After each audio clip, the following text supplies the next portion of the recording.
cut to Eve and Herman stand behind Dave and Alice, who are spread eagle leaning up against a rack of storage shelves. Eve stands back, gun leveled, as Herman pants down Alice, then Dave. It's better that they had Eve pant down Dave, isn't it? Why don't we just whack him? Dave, looking over his shoulder. Because she's having a change of heart. She's realizing how empty this kind of life is. Just make sure they haven't got the coin. Then they're all yours. Boy, I sure misread that one, said Dave. As Herman frisked him, Dave looks up at the shelves, laden with various forms of metal, ringnets, catalysts, etc. He notices a row of 5-liter bottles of mercury. He shuts his eyes and pulls. As the shelves collapse, the bottles hit the floor with a crash. A tide of slick, silvery mercury unites Herman and Eve. Dave pushes Alice through a door into the main storage area. Skidding out of slick mercury, Herman takes a tumble. Eve backpedals, trying to maintain her shooter stance, but also goes down. As they slide around in the silver tide, Dave and Alice vanish into the bowls of the warehouse. Wally sits across the desk from Sutherland, whose face still we don't see. Kurgle studies the coin as Sutherland's bottler. This is pretty cool stuff, isn't it?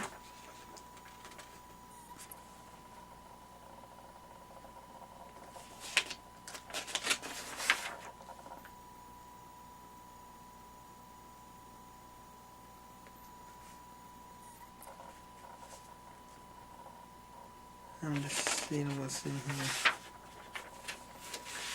But this leaves Dave and Alice exposed. Eve fires again, barely missing Dave, grabs Alice's hand as they race for the exit. We see fleeting glances of Eve racing along a parallel row, trying to head them off. Just as Dave reaches the door, Eve appears, slamming into Dave, smashing him on the head with the butt of her Beretta. Dave hits the floor, moaning. Eve stands, panting over him. Nice try, asshole. Got any more ideas? Sure, says Alice. Her fist comes rocking into the frame, catching Eve on the jaw. Down she goes, dropping the gun, but she's back up, swinging, and Alice drops her again. The third time, Eve stays down. Geez, you fight like a girl.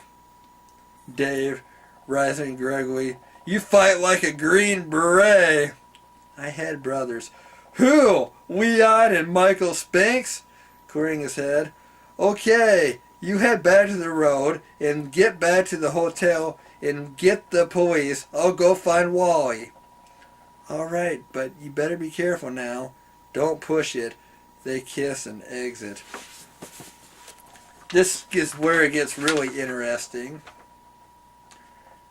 Sutherland reloading. Well, you've just got to decide. I'm going to let it slow me down. Slams, clamp, home, fires. Absolutely! Sutherland raises and fires a burst at Wally, shredding the sofa. Wally waits a beat. Then, with a agonizing slowness, he raises, trying not to make a sound. Dave walks briskly toward the main building, calling out, Wally! Wally! Then through the window of Sutherland's office, he sees Wally. Jesus! There you are! Come on out! But Wally can't speak without revealing his position to Sutherland, and before he can signal, Dave turns. Story time just keeps on continuing. I see we ran out of time in the last disc, so I'm going to continue where we left off. I see the power hasn't come back on yet. I come home, I chip ice, and I get back into the house about 1:15. Power was off then. It's 2:15 and the power still isn't back on. Lazy assholes. They better get my power back on so I can start drinking beer and watching porn again. Come on, this is bullshit. Anyway, this is where we left off. Dave walks briskly toward the main building, calling out, "Wally! Wally!" Then through the window of Sutherland's office, he sees Wally. "Jesus! There you are! Come on out!"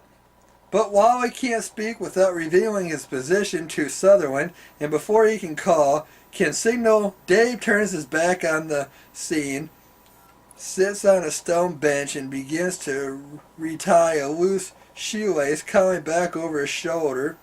"I think we ought to get out before the boss character shows up." Inside the office, Wally tries desperately to signal in sign language and then ducks as Sutherland fires again and again.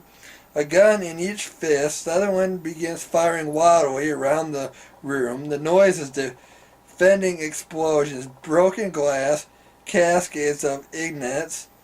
But Dave, his back turned, is happily obvious tying his shoes. "Well, I guess it's over. We done it." Pauses reflectively. "You know, I can't believe what this has done for me.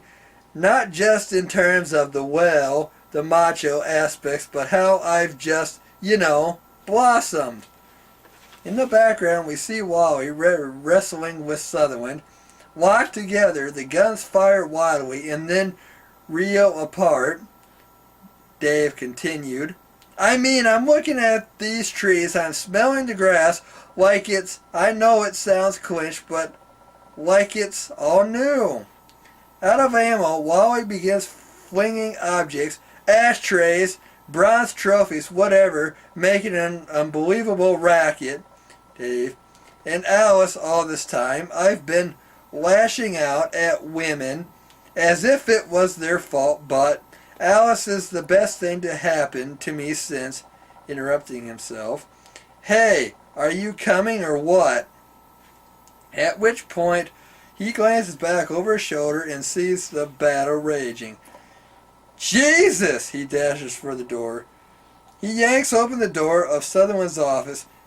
In Sutherland's office and freezes. The noise has ceased as Sutherland whips another clip into his automatic. With great care, Dave begins sneaking up on Sutherland. Unfortunately, Dave isn't great at sneaking. He crunches loudly on broken glass as steps forward. While he winces, a slow smile crosses Sutherland's face.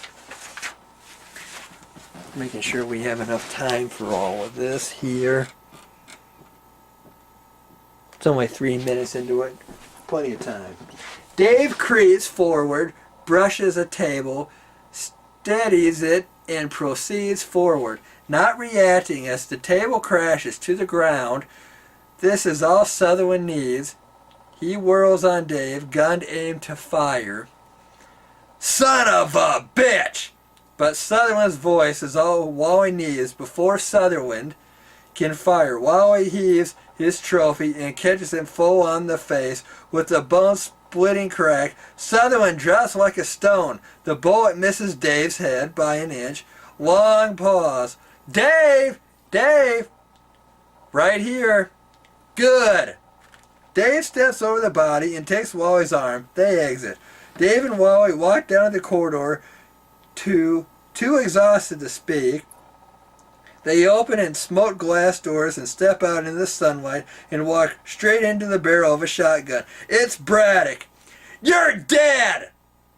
But Gatlin, who stands nearby with Alice, tries to calm him. Captain, I've been talking with the girl here and..." "I'm gonna fucking kill them! Kill them both!" "Captain, this is an explanation." "I'm a captain, and I get to kill him! That's the law!" Gatlin puts a hand on the shotgun barrel and tries to lower it. "Captain, we got the real killers." "I know the law! Now I get to kill them!" "It's time to go, Captain." "Then I'll retire! Just fucking kill them! And then retire! Keep the gold watch! Just let me kill them!" "Shit!" Then he spins on his heel and stops off. Sorry about the mix-up, guys. Dave looks around at the wreckage, at his own and Wally cuts and bruises, at the 15 cars full of shotgun toddling cops surrounding them, and tosses off. Forget it. Happens all the time, says Dave. A big band plays. Wally, Dave, Alice, and Miss Ken Creasley have a window table below Manhattan. Is a chessboard of light. They're celebrating with champagne. Dave lifts the glass. To Alice! Now there are officially 8,000,001 stories in the naked city. She said. That's what Alice said. You better be fine. Better than fine. To Wally. Nailed a job on her first interview. Pretty fantastic, huh? See, this is different from the original movie.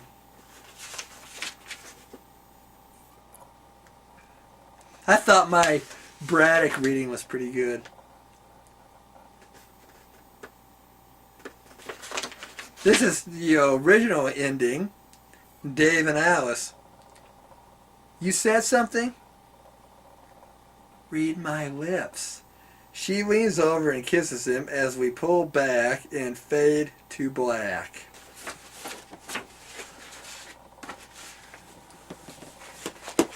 Pretty interesting stuff, huh? Kurgle and Eve doing other things. I wish I could have seen Eve use a gun more.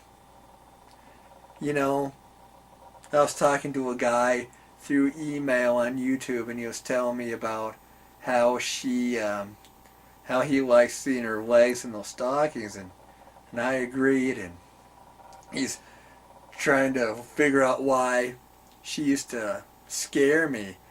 When you're 7, 8 years old, when you watch a movie, you're terrified of the bad guys. I remember one time watching The Terminator, I used to be scared shitless of Arnold Schwarzenegger. I remember at Dusty's house, my drummer, old babysitter, for one of his birthdays, we were watching The Terminator, and that part where he supposedly goes through the cop car when it slams in the brick wall, and when they have Reese and Sarah Connor in custody, they walk over there, no one's in the car. I remember asking Dusty and his friends, where is he? Where is he? And they were all telling me, he's under the bed in the next room, meaning Corey's bedroom. He was under the bed. So I remember walking in there slowly, thinking, okay, the Terminator's going to reach out underneath the bed and grab me. I walked in there scared shitless, thinking the Terminator was underneath the bed, right? And he wasn't. It was all make-believe. And I thought, boy, that sure kind of sucked the fun out of it. What was so fun was because when I was younger, I used to be scared shitless of the bad guys, and that's the way I was with Eve. I used to want to see her get knocked on her ass, not necessarily knocked out. I would have loved it to see her get knocked on her ass, and when I was 13 up till now, out of all those years I've been watching her, continue to watch her, I wish she was the one who got away squeaky clean. If I get on that helicopter with the coin, I get out of here squeaky clean. I wish she did too. I wish I could have been her savior in that movie. Anyway, I'm just a big fan of Joan Severance, and that's why I did this video of this movie script for YouTube and MySpace. And I just thought I'd read it. What the hell, nothing better to do. The power is still out. So I hope you enjoyed story time, and be sure to tune into my fan page more often for the very latest and for updates on where I'm at with my Joan page and where I'm at in life, period. And this has been all in good fun, and we hope to see you more on YouTube and more on MySpace. In the meantime, stay warm and hope your power is on, and be good, and we'll be talking. Have a good weekend and have a good year. We'll see ya. Bye.